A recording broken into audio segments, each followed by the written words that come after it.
Bismillahirrahmanirrahim. Assalamualaikum warahmatullahi wabarakatuh. Alhamdulillahirabbil alamin, wassalatu wassalamu ala Rasulillah wa ala alihi wa ashabihi wa man tabi'ahum bi ihsanin ila yaumiddin. Anak-anak Ustadz, hari ini kita kembali melanjutkan pembelajaran kita. Yang sebelumnya kita senantiasa bersyukur kepada Allah Subhanahu wa Ta'ala atas segala nikmat yang telah Allah berikan kepada kita. Nikmat sehat, waktu, kesempatan, harta, keluarga, keimanan, ya, nikmat mengenal sunnah. Alhamdulillah. Allazi bi ni'mati tatimmus shalihat. Kemudian salawat dan salam semoga senantiasa tercurah kepada Nabi Muhammad SAW, juga untuk keluarganya dan para sahabatnya. Semoga kelak kita berkumpul dengan mereka semua di surganya Allah. Amin ya rabbal alamin. Kita kembali melanjutkan pembelajaran pada hari ini, yaitu tema 5, subtema 2. Kita masuk ke pembelajaran 1 dan 2. Silakan disiapkan bukunya dan juga hal-hal lain yang diperlukan. Kita masuk ke pembelajaran pertama, halaman 53. Materi atau tujuan pembelajaran. Setelah membaca teks tentang Sultan Hasanuddin, siswa mampu menyebarkan informasi yang sudah diketahui dan yang ingin diketahui dengan benar. Kedua, setelah melakukan percobaan tentang cahaya dan cermin, siswa mampu menyebutkan sifat-sifat cahaya dan hubungannya dengan penglihatan dengan benar, mengidentifikasi peninggalan kerajaan Islam serta pengaruhnya. Kita masuk ke materi yang pertama ya. Silakan disimak dengan baik. Yaitu menyebutkan informasi yang sudah diketahui dan ingin diketahui dengan benar. Ketika masa kerajaan Hindu-Buddha mulai melemah, masuklah agama Islam di wilayah Indonesia. Siapa yang punya peran yang penting di masa kerajaan Islam? Mari kita cari tahu. Ayo membaca. Sultan Hasanuddin. Sultan Hasanuddin ialah raja dari kerajaan Islam Goa Talo di Makassar, Sulawesi Selatan. Oleh Belanda, ia dijuluki ayam jantan dari timur karena kegigihan dan keberaniannya melawan Belanda. Ia membela kepentingan kerajaannya dan kepentingan rakyatnya dengan gigih. Ia berusaha menegakkan kedaulatan dan memperluas wilayah kerajaan. Ia berhadapan dengan Aru Palaka, Raja Bone yang dibantu oleh Belanda. Sultan Hasanuddin dikenal arif dan bijaksana. Beliau merasa sedih karena harus bertempur melawan keluarga sendiri. Aru Palaka Latenri Tatatoerung sudah seperti saudara kandung sendiri. Sultan Hasanuddin mempertimbangkan bahwa pertumpahan darah di kalangan orang Makassar dan Bugis harus segera dihentikan. Sultan Hasanuddin berusaha menggabungkan kekuatan kerajaan-kerajaan kecil di sekitar kerajaan untuk melawan Belanda. Karena perjuangan dan jasa-jasanya, nama Sultan Hasanuddin diabadikan sebagai nama jalan di Universitas di Makassar, Sulawesi Selatan. Pemerintah bahkan menganugerahkan gelar pahlawan nasional kepada Sultan Hasanuddin. Setelah wafat, Sultan Hasanuddin dimakamkan di Kompleks Pemakaman Raja-Raja Goa di Sulawesi Selatan. Kompleks Pemakaman Raja-Raja merupakan peninggalan sejarah yang perlu dijaga kelestariannya. Kompleks pemakaman ini pun menjadikan objek pembelajaran sejarah bagi bangsa Indonesia. Seperti yang Ustaz sebutkan di materi atau tujuan pembelajaran kita yang pertama, yaitu mencari tahu informasi, menuliskan tentang informasi yang sudah diketahui dan yang ingin diketahui, itu kan? Nah, materi atau tujuan pembelajaran ini berkaitan dengan teks ini.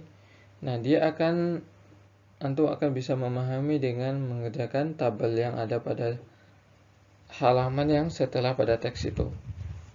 Jadi, Tugasnya itu adalah berdasarkan cerita tersebut, isilah tabel berikut. Ya, jadi ada tabel yang harus antum isi. Ada 2 pertanyaan. Apa yang kamu ketahui tentang Sultan Hasanuddin itu? Ya, yang kedua, apa yang ingin kamu ketahui lebih lanjut tentang Sultan Hasanuddin? Jadi yang pertama ini kamu menuliskan apa yang kamu tahu. Yang kedua, kamu membuat pertanyaan yang berkaitan dengan Hasanuddin. Wah, aku pengen tahu apa? Contoh ya. Misalnya berkaitan dengan Batam lah. Contohnya dengan Batam. Di Batam, contoh informasi yang kamu ketahui. Di Batam ada jembatan yang sangat bagus, namanya Jembatan Barelang. Itu sudah tahu kan? Nah, apa yang ingin kamu ketahui misalnya tentang Jembatan Barelang? Pada tahun berapa ya Jembatan Barelang ini dibangun? Nah, itu contohnya. Nah, kamu buat yang sama berdasarkan teks tentang Sultan Hasanuddin ini.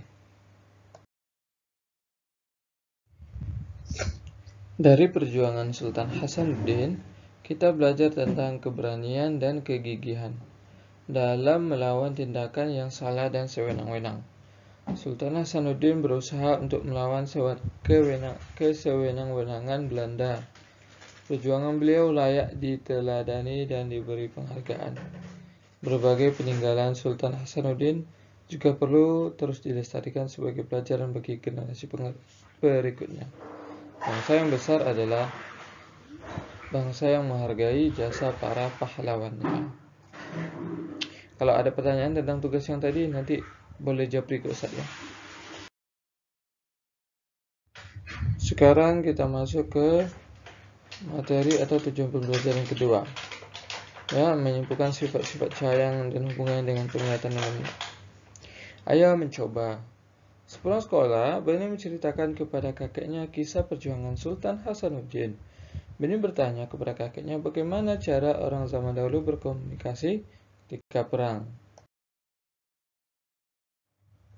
Beni sangat tertarik dengan cerita kakek tentang penggunaan cahaya sebagai alat komunikasi.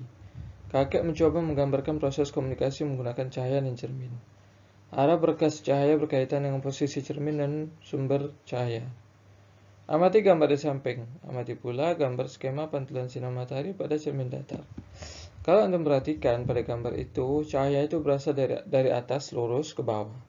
Kemudian anak-anak itu menggunakan sebuah cermin kecil, hanya saja dimiringkan sedikit sehingga cahaya memantul ke arah depan dengan kemiringan mungkin sekitar 30-45 derajat. Nah, antum bisa melakukan praktek ini di rumah ketika mungkin agak sudah mulai malam. Boleh nanti dites di kamar atau di istilahnya bisa sih di kamar misalnya atau di ruang tamu. Lampu ke arah dapur dimatikan, lampu ruang tamu dihidupkan, kemudian menggunakan cahaya. Atau ini nggak bisa ya kayaknya kalau lampu ya, mungkin cahaya matahari mungkin lebih terang. Ketika matahari mulai panas sekali, antum keluar menggunakan cahaya yang kecil, kemudian arahkan nanti ke tempat yang agak gelap sehingga cahayanya biar nampak. Tuh, boleh nanti praktek sendiri di rumah. Ini nggak terlalu sulit kok. Ya, kan masih ingat nggak tentang sifat-sifat cahaya yang kita pelajari pekan yang lalu? Yang pertama, cahaya merambat lurus. Yang kedua, cahaya dapat dipantulkan. Yang ketiga, cahaya menembus benda bening. Yang keempat, cahaya dapat dibiaskan. Ini diingat ya, dengan contoh-contoh yang ada di buku itu. Sekarang kita masuk ke materi yang ketiga, yaitu mengidentifikasi peninggalan kerajaan Islam serta pengaruhnya bagi wilayah setempat dengan benar. Amati gambar berikut ini. Di sini ada 2 pahlawan, yaitu Sultan Hasanuddin dan Sultan Iskandar Muda. Kenapa ditutup wajahnya? Untuk menghindari gambar makhluk bernyawa. Karena kata Rasulullah SAW, orang yang paling berat siksanya di hari kiamat adalah orang-orang yang menggambar makhluk bernyawa. Jadi kita harus senantiasa berhati-hati dalam menggunakan HP ya, foto-foto. Memang ada khilaf, tapi hati-hati aja. Nasihat, jika baik diterima, alhamdulillah, jika tidak ya tidak masalah. Jadi dua pahlawan ini memiliki peninggalan-peninggalan yang harusnya kita tahu. Sultan Hasanuddin tadi kan sudah antum baca kan, salah satu wilayah pemakaman kerajaan itu ya. Nah, nanti kita cari tahu di berikutnya setelah yang satu ini. Kerajaan-kerajaan Islam yang pernah ada di Nusantara pada zaman dahulu meninggalkan beberapa peninggalan, dan pada umumnya kerajaan Islam yang ada di Nusantara dulu meninggalkan peninggalan seperti masjid, karya sastra seperti puisi dan kisah-kisah tentang seorang raja. Ya, atau enggak harus itu juga, ada macam-macam, mungkin ada bangunan-bangunan lain juga ada. Contoh, peninggalan sejarah dari Sultan Hasanuddin. Ini enggak ada di buku antum ya. Jadi ini dicatat di buku tulis. Nanti nggak tahu nanti kalau ada soal. Yang pertama, benteng ujung pandang. Kedua, batu palantikan. Dan yang ketiga, masjid Katangka. Ada lagi yang lain, cuma Ustaz masukkan 3 aja. 3 aja mungkin udah cukup lah untuk sementara waktu. Kemudian peninggalan sejarah dari Sultan Iskandar Muda. Sultan Iskandar Muda ini dari kerajaan ini ya, Aceh ya. Peninggalannya yang pertama Masjid Raya Baitur Rahman, Taman Sari Gunungan, dan Masjid Tua Indrapuri. Ada lagi yang lain yang Ustaz temukan, tapi Ustaz nggak masukkan, 3 aja yang antum pahami. Cukup pahami dulu. Baik, sekarang kita masuk ke pembelajaran kedua. Saya lupa halaman berapa, langsung dilihat aja tema 5 subtema 2. Pembelajaran kedua. Yaitu kita akan membahas, atau materi yang akan kita bahas itu tentang hubungan simbol dengan makna sila kelima Pancasila. Kemudian contoh pengamalan sila kelima Pancasila dalam kehidupan sehari-hari. Check it out. Ayo membaca. Bacalah teks berikut. Gusnadi Wiyoga, prestasi di tengah keterbatasan. Ya, silakan dibaca sendiri aja pada buku antum. Karena anak cerita, memang ini berkaitan dengan materi. Jadi antum cerita sehingga antum tahu nanti apa-apa yang berkaitan dengan sila ke-5 Pancasila. Kira-kira sifatnya Gusnadi Wiyoga ini berkaitan nggak dengan sila ke-5 Pancasila. Silakan baca masing-masing dalam hati. Dan ini lanjutan dari cerita tentang Gusnadi Wiyoga tersebut. Ya, sedikit aja. Jadi antum baca dari awal sampai akhir. Nanti kira-kira seperti apa karakternya, yang bisa ditiru, yang mana yang baik, mana yang tidak, nanti bisa dilihat. Jadi salah satu sikap yang dimiliki oleh yoga adalah kerja keras. Nah, baca tadi itu kan tahu tuh. Dia memiliki sifat yang kerja keras. Ya. Sikap itu sesuai dengan sila kelima. Ayo kita pelajari lebih lanjut. Sila kelima berbunyi, keadilan sosial bagi seluruh rakyat Indonesia. Sila ini bermakna sebagai berikut. Adil, bukan harus sama. Mau bekerja keras. Mengakui kedaulatan bangsa sendiri dan bangsa lain, menganggap bangsa sendiri sederajat dengan bangsa lain.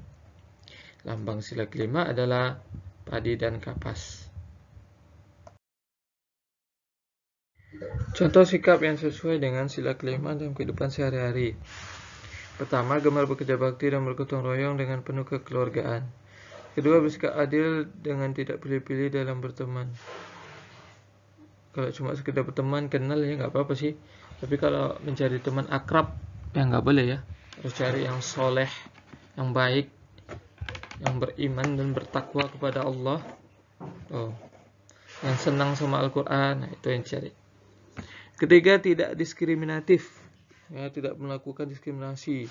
Oh, ini boleh, yang ini nggak boleh. Oh, suku ini boleh, suku ini nggak boleh. Nah, nggak boleh seperti itu.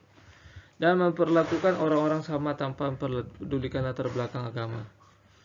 Ya, dalam artian umum ya. Atau membedakan suku, ras, golongan dan sebagainya. Oh, kok suku ini boleh, kok suku ini nggak boleh. Nah, seperti itu.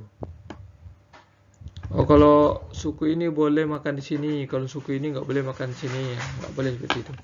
Oh, kalau agama ini boleh lewat sini, kalau agama ini nggak boleh lewat sini. Ini nggak boleh seperti ini. Itu maksudnya. Keempat, murah hati dalam menolong orang yang membutuhkan. Yang kelima, menghormati dan menghargai hak orang lain dengan cara menyeimbangkan pemenuhan hak diri dan kewajiban diri. Alhamdulillah, demikian materi yang singkat ini. Semoga memberikan manfaat bagi kita semuanya. Dan untuk tugas satu aja, jangan lupa tabel tadi. Jika masih ada yang belum paham, boleh tanya ke Ustadz. Kemudian ya itu aja sih. Ya, jangan lupa murojaah, sholat. Ya, berdoa kepada Allah agar segera diangkat virus corona ini agar kita bisa belajar tatap muka. Ustadz udah rapikan kelasnya. Udah Ustadz susun-susun meja sama kursi. Antum kalau masuk tinggal duduk. Kita berdoa kepada Allah agar COVID-19 ini segera Allah angkat dari bumi Indonesia ini atau di dunia ini pada umumnya. Ya, dan antum juga jangan lupa berdoa. Banyak-banyak berdoa. Ya, semoga Allah senantiasa menjaga kita semua dari segala mara musibah, mara bahaya. Dan semoga Allah senantiasa menjaga antum dan keluarga antum semuanya. Wassallallahu ala nabiyyina Muhammadin wa ala alihi wa sahbihi ajma'in. Wa barakallahu fikum. Subhanakallahumma wa bihamdika asyhadu an la ilaha illa anta astaghfiruka wa atubu ilaik. Assalamualaikum warahmatullahi wabarakatuh.